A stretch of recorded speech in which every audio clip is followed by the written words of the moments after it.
Okay, ons praat vanaand oor die gedeelte van die vyf wyse en vyf dwaase maagde en die voorbereiding van die bruid van Jesus Christus. Wat Christus se idee was, wat die Vader se idee was om sy bruid, die bruid van Christus, die kerk, die kind van God voor te berei vir die dag. En hierdie is goed wat ons al gehoor het. Maar ek dink as ons die diepte, die diep dinge hiervan verstaan, dan gaan ons op 'n ander ehm op 'n met 'n ander benadering rondom hierdie goed gaan. Ons is in eindtye. We are at the end of um spiritual times. We are in times where the bride of Christ is in a phase of serious final preparation. Preparation how? Preparation by ourselves and preparation by the Holy Spirit and preparation by the Word of God. Onsself is maklik om te verstaan. Ons wandel die pad, ons moet onsself reinhou, ons moet onsself voorberei. Voorbereiding deur die Gees van God, ons moet met intense of met spesiale of met hernieude intimiteit met die Gees van die Here wandel elke dag.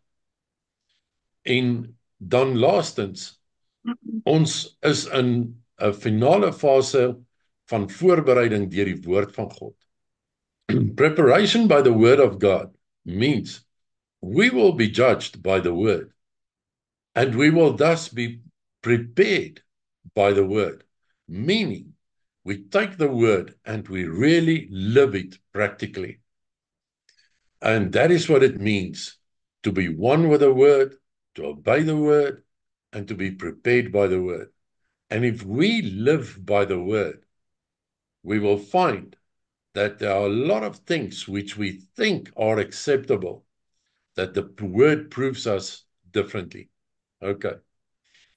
Let us pray. Father, this is your word. These are days in which we find ourselves where we really have to choose on whose side we're on. We really have to choose where we stand with you. We really have to live what the word says in order to be found suitable children of God, to be found not wanted, but acceptable. Father, I pray, by the Holy Ghost, preach to us, teach us the deep meanings of your word. In Jesus' mighty name. Amen. All right. Let's go to Matthew 5. Matthew 5, verse 1 says, He made the crowd sit down, and there was a big crowd. And the disciples came to him, and he started teaching. He started teaching the multitudes. And that is what he often did. And if we go a bit further on, and we go to chapter 25, we'll see that once again, Jesus teaches in the form of a parable. And I want to just remain with this parable for a moment.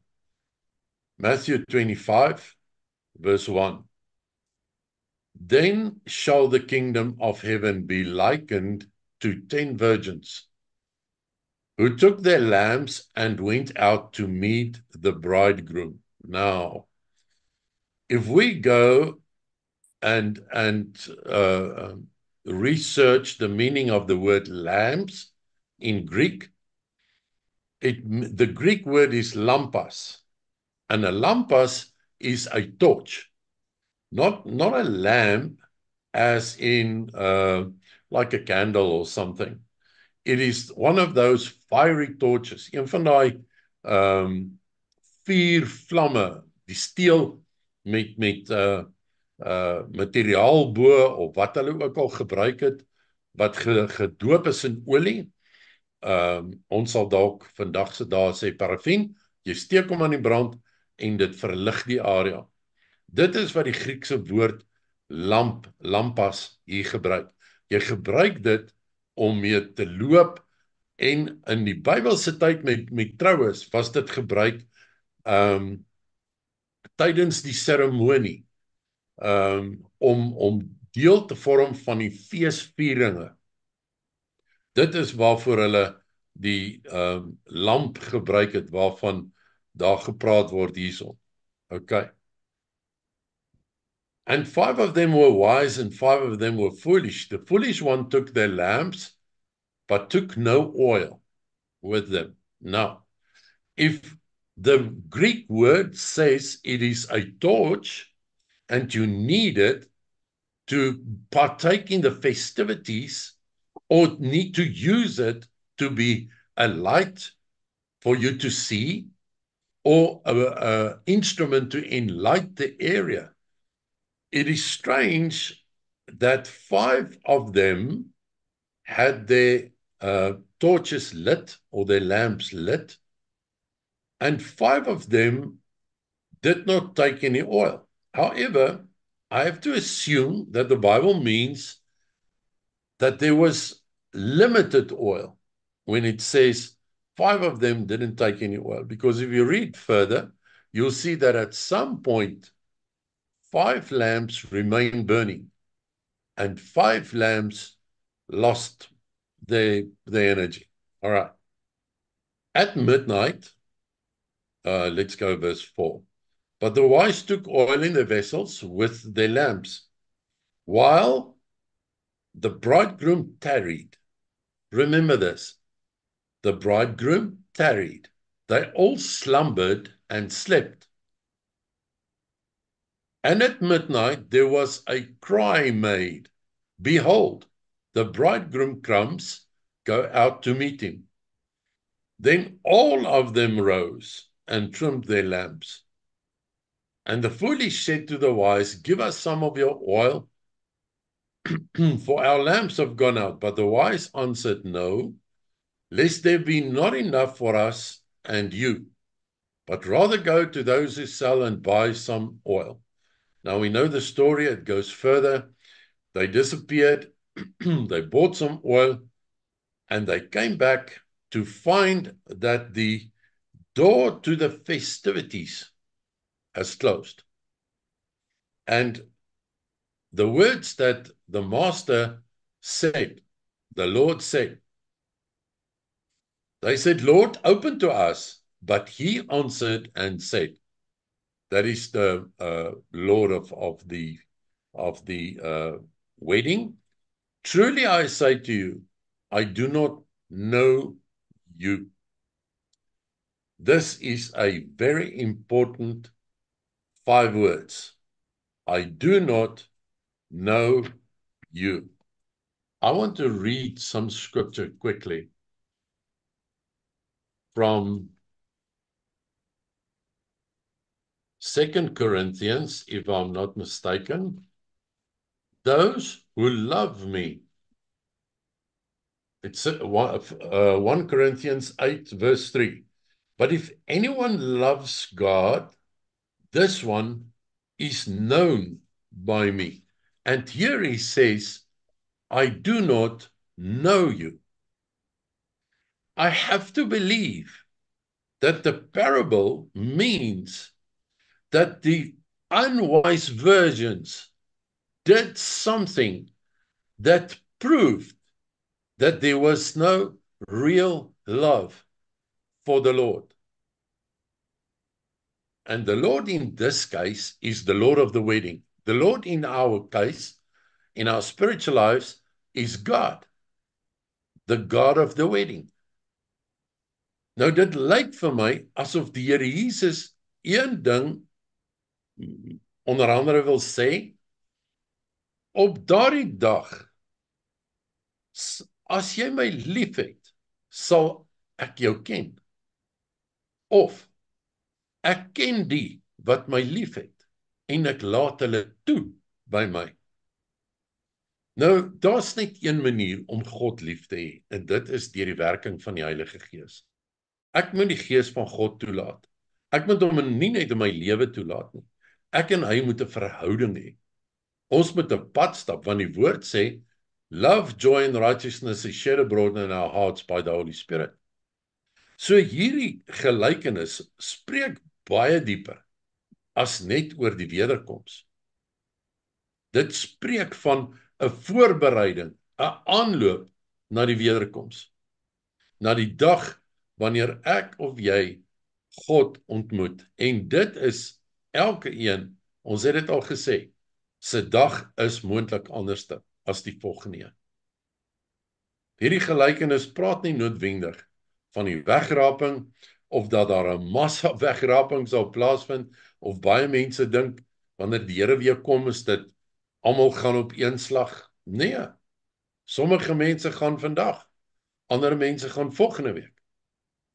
Die dag is my en jou tyd op die aarde klaar is, op die bestemde tyd wat God bepaal het. Dan kan ons eintlik sê, die Here Jesus het vir my en jou gekom. Want ons is nie meer op hierdie aarde nie. Ons skuif dan na ons ewige woning toe, waar dit ook al is. Alright. Nou sê die woord, 5 van hulle was wys en 5 van hulle was dwaas. Die dwaases, as ek hier 'n lyn trek of 'n parallel trek van Matteus 25 vers 12 wat sê I do not know you en 1 Korintiërs 8 vers 3, dan sê dit die dwaase maagde het hulle verhouding, as ek dit so kan uitdruk, hulle gereedheid nagelaat, want daar was nie die passie, die liefde, in hierdie geval wat hulle reggemaak vir 'n troue, vir 'n feesgeleentheid, en hulle was nie werklik waar emosioneel, geestelik, psigies voorbereid nie. En my en jou voorbereiding vir die koms van God het te doen met ons geestelike voorbereiding, ons geestelike toestand, my en jou ware liefde vir God, of daar is ware liefde of daar nie is nie. Dis waarmee ek en jy individueel gekonfronteer staan. Nou sê hierdie skrifgie, hy het hulle weggestuur. Let wel, hy het die deur oopgemaak, maar hy het hulle nie erken nie, because they did not love him. They did not do things and established a relationship between God and human. All right. Let's carry on. There are one or two things that I just want to highlight or lay emphasis on. Die prosedure wat gevolg was, wanneer daar 'n bruilof was, is die bruidegom, daar was vir hom 'n bruid gekies. En dan het hy gegaan en hy het al die dinge gedoen volgens die tradisie. Hy het 'n ooreenkoms met haar gesluit. En hy het haar beïndruk en hy het vir haar geskenke gegee. Hy het vir haar goed gegee wat vir haar sekuriteit was. Want hulle sou nie direk daarna trou nie. Daarom was daar ooreenkomste waarby hy geteken het, wat tussen hulle was, waarin hy trou beloof het, en hy het haar bederf met sekere juwele en sekere mooi dinge. En dit was vir haar die sekerheid dat hierdie man is her alone. And then he left her for a long time. It could be 12 months. To go back to his father and to go and prepare a place where this special wedding will take place. He went to prepare a wedding chamber. A wedding chamber that is a special place where this agreement, this covenant between them will be concluded. And he would then stay with his father. And that wedding chamber and wedding location was, in the opinion of the father, good enough and ready. And in that time, she did not see him. In that time, maybe they had communication, I don't know. But in that time, they were separated. And she had to believe that he will come back. She had to believe that one day she will see him again in due time. And that be the day that his father says, this wedding chamber, this wedding location is now ready. Go fetch your bride. And then normally he would surprise her by going at midnight. And then he would, as they approach her location, there would be a shofar blowing, and there would be noise, and all those things. And that's how it was announced. And she had to be ready for that. She did not know when it was.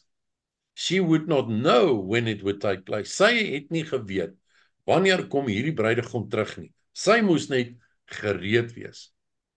En wanneer sy hierdie geraas en geblaas op die ramshorings en al daar op die shofars gehoor het van ver af, het sy haarself vir 'n laaste oomblik reg gekry. En dan het sy gegaan om hierdie bruidegom tegemoet gegaan. En hulle dan hulle pad begin, kon dan na die trou venue toe gaan, waar hulle in huwelik verenig gaan word. And that's where these torches was a vital instrument, because it was part of these festivities of the lights and the highlights and the whatever. And the people would walk with them. And this is where Jesus comes and he says these were 5 wise virgins and 5 unwise ones. 5 of them could meet the bridegroom. Just hold on. And they could prepare and arrive at this wedding venue. All right. Now I want to go back to a scripture in Esther.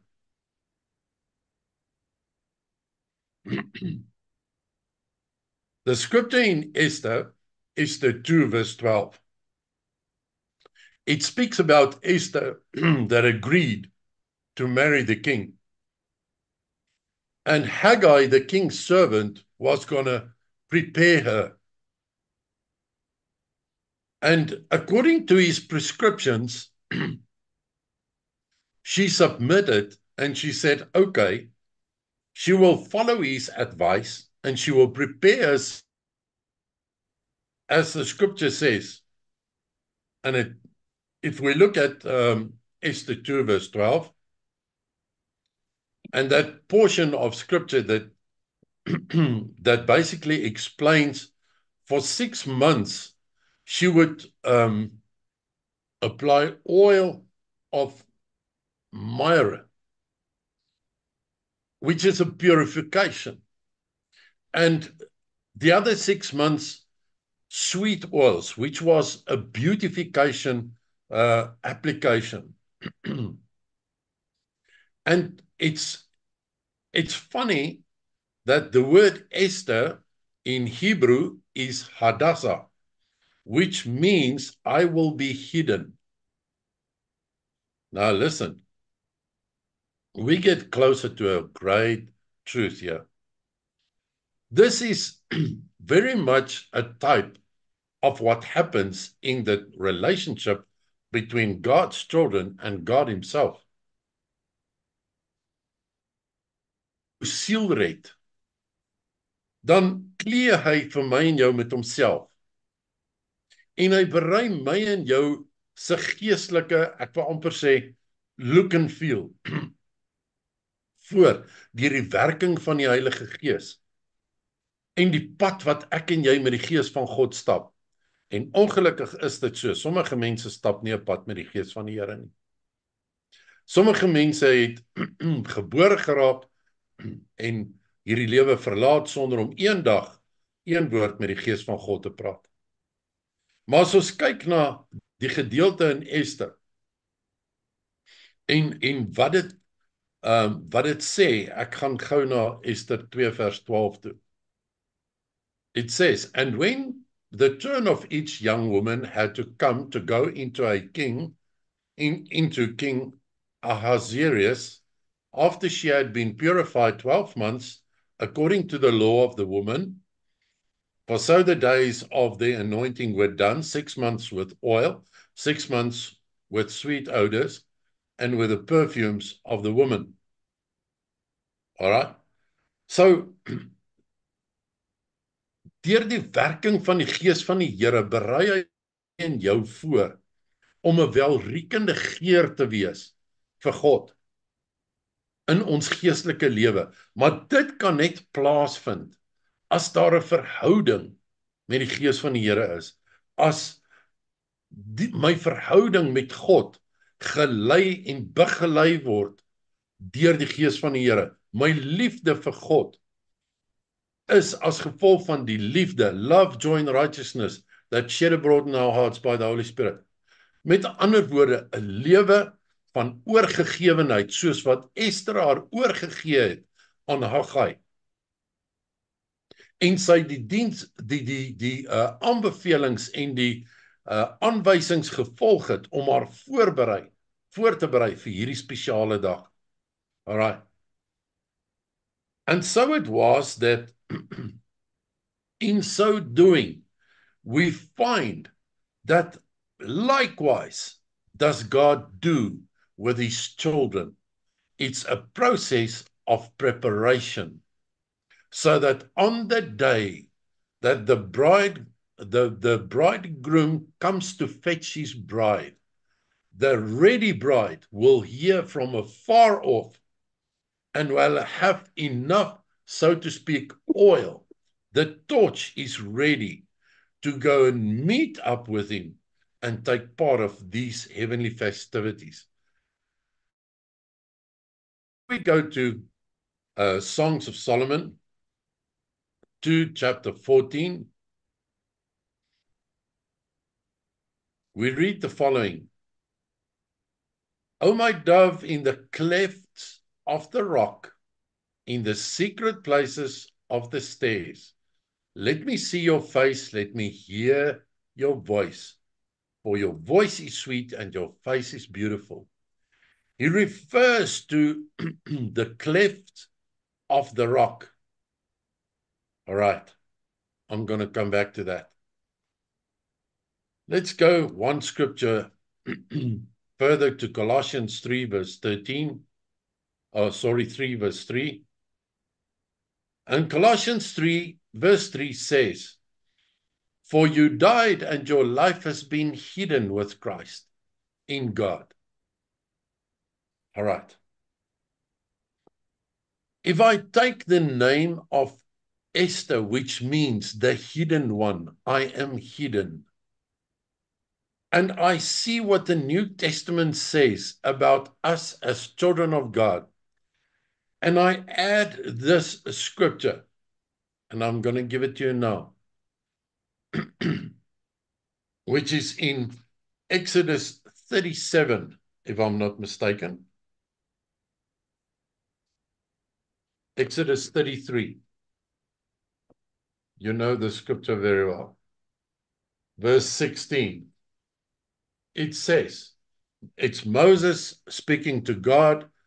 It's just after they left Egypt. And he says in verse 16, so we shall be separate, your people and I, from all the people who are upon the face of the earth. If I look at the meaning of Esther, it means I will be hidden. It also means secluded, hidden one. In other words, reserved for somebody. If I look at the parable of the 10 virgins, it means that they were part of a group that were reserved for a special occasion. If I look at Colossians 3 verse 3, it basically says that you and I are hidden in Christ. As ek kyk na Exodus 33, dan sê dit weer van die begin af, van die begin dat God vir die eerste keer mense gekies het om 'n pad mee te stap, 'n lewenspad mee te stap, dat hulle is eenkant gesit, hulle is vir God eenkant gesit, they hidden. En nou kom Moses en hy sê, al die mense rondom ons sal weet, your people and I, from all the people who are upon the face of the earth. Nou dit beteken, daar's een godsdiens vir almal op die aarde. Daar's een manier om God te dien.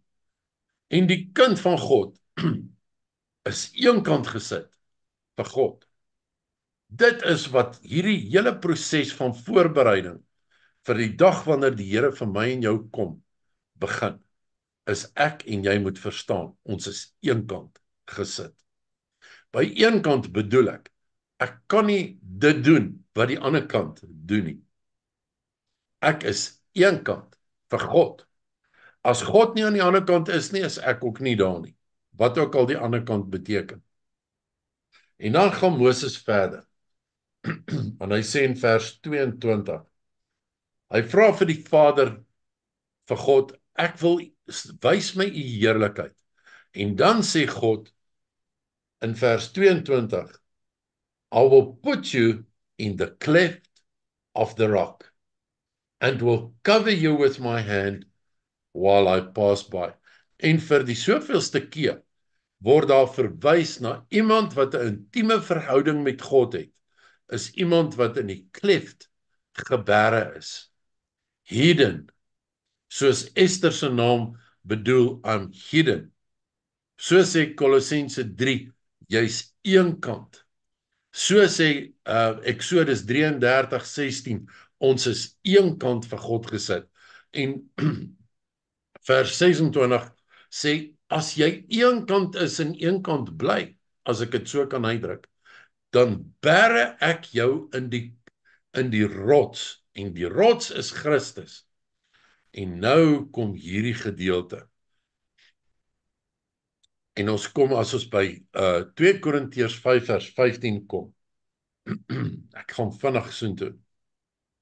And he died for all, that the living ones may live no more to themselves, but to him who died for them, and having been raised. Okay. Dit beteken, om eenkant gesit te wees, is jy gekoop, en in almal se gevalle losgekoop, van dit wat die verlede was. Eenkant gesit, gereserveer vir God, maar meer as dit, eenkant in die rots gebere. En nou kom Efesiërs, en hy skryf in Efesiërs 2 vers 22, in whom you also are being built together for a dwelling place of God in the Spirit.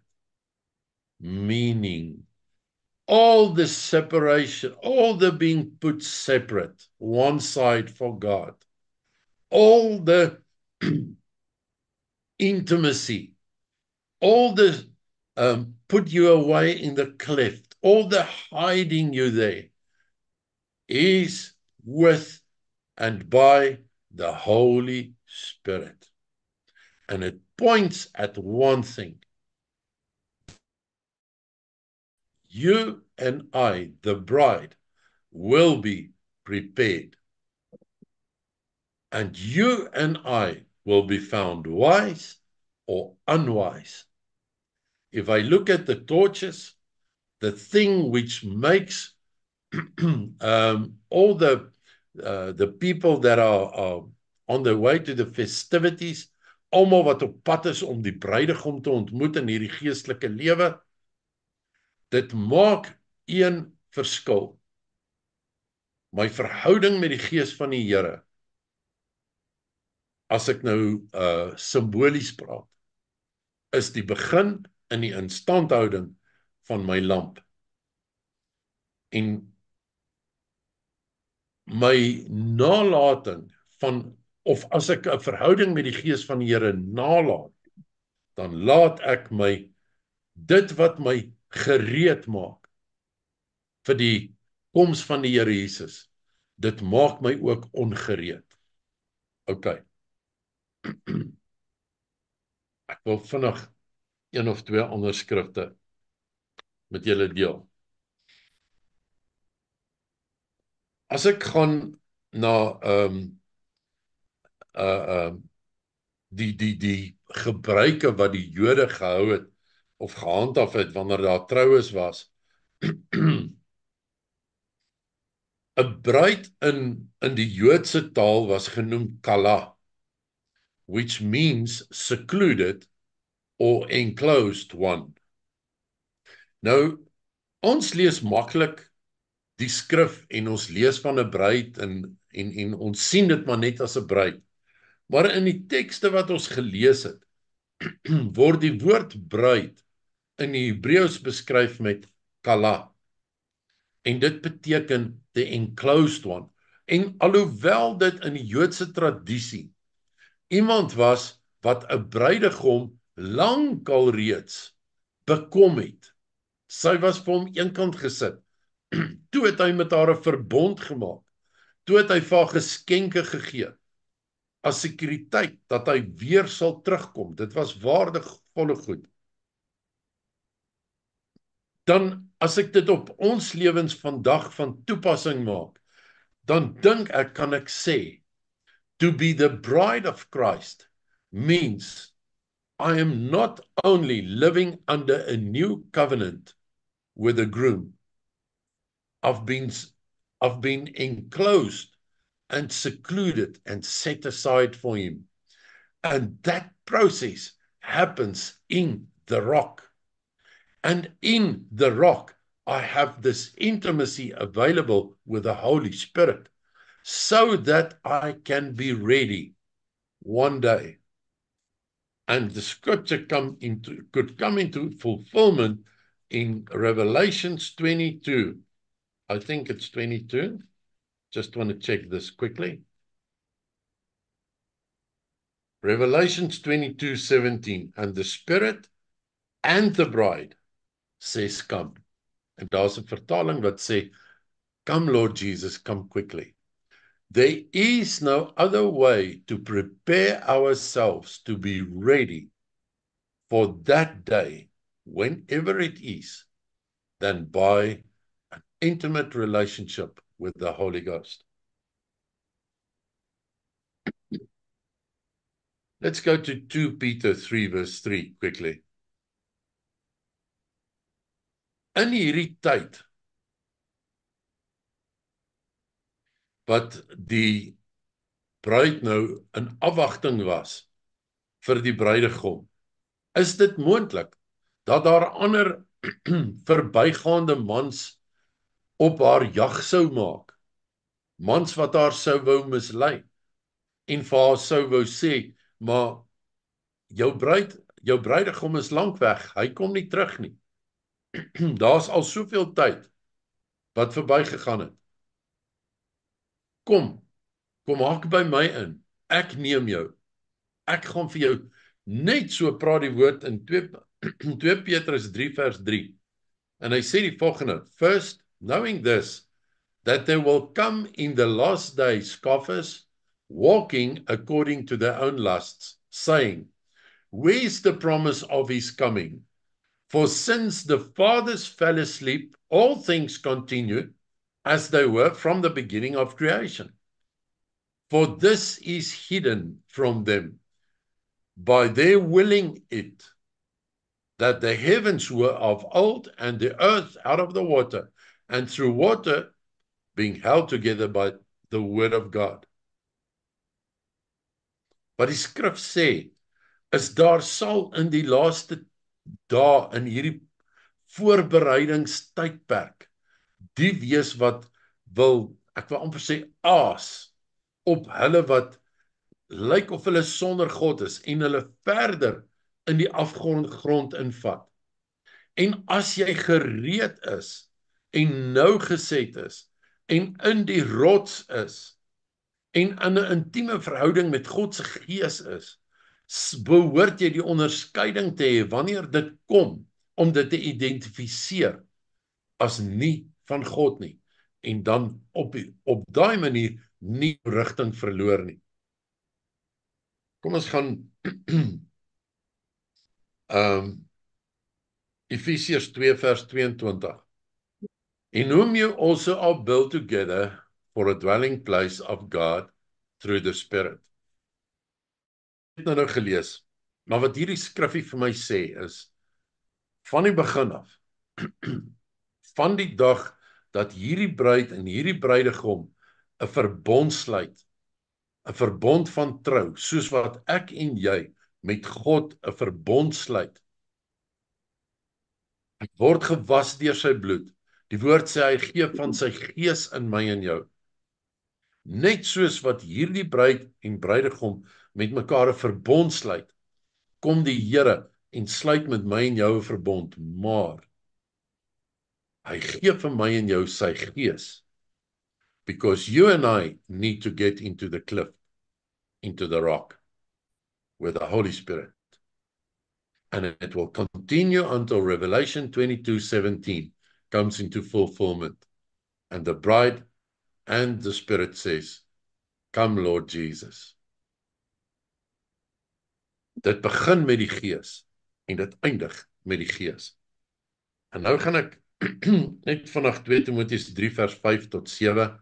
Dit praat van dinge wat in hierdie lewe is, wat vir my en jou van stryd probeer bring.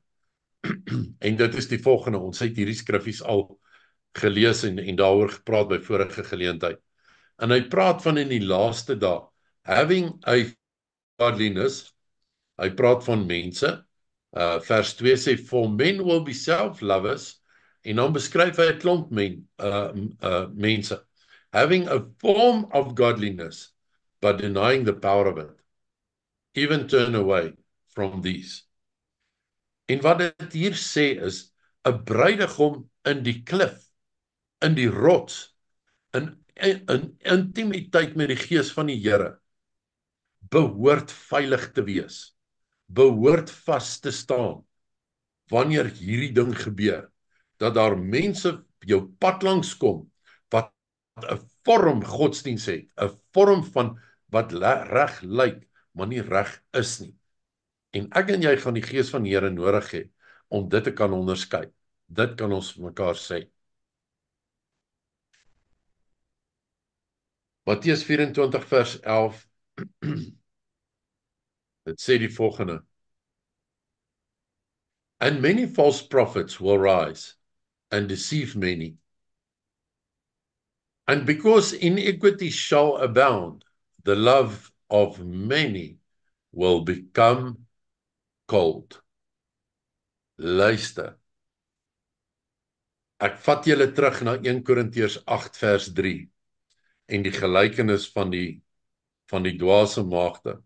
Hulle het by die troue, by die bruilof gekom, en alhoewel hulle opgedaag het, hulle was daar, het die heer van die bruilof gesê, ek ken julle nie. Hierdie skrifgie in vers 12, because iniquity shall abound, the love of many will become cold. There are many that will find Christ, and many shall not be with him forever. Why? Because of 1 Corinthians 8 verse 3. Those that love me are known by me. And to love him is to be one with the Holy Spirit in an intimate relationship, in the cleft, in the rock, in a steady, intimate relationship with God. Dit is net vir my opvallend, dat van baie goeders, die liefde vir God, beskryf word in die woord as, ek wil amper sê warm, staande, standhoudend, gees geïnspireerd, maar dis moontlik dat dit kan koud word. Vers 12. And because iniquity shall abound, the love of many will become cold. And I believe that in the last days, and the previous time we spoke about signs of the times, this is a sign of the time where people will start off following God. They will start off having a relationship with Him, but they will turn cold. It is not to say, if I started a relationship with Him, I am fine. Because there will be those whose love turn cold.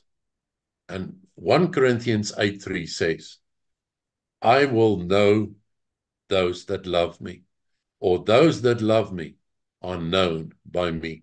And that is the reason why God says to many, or will say in that day to many, come in, I know you, and to others, I have never known you. Amen.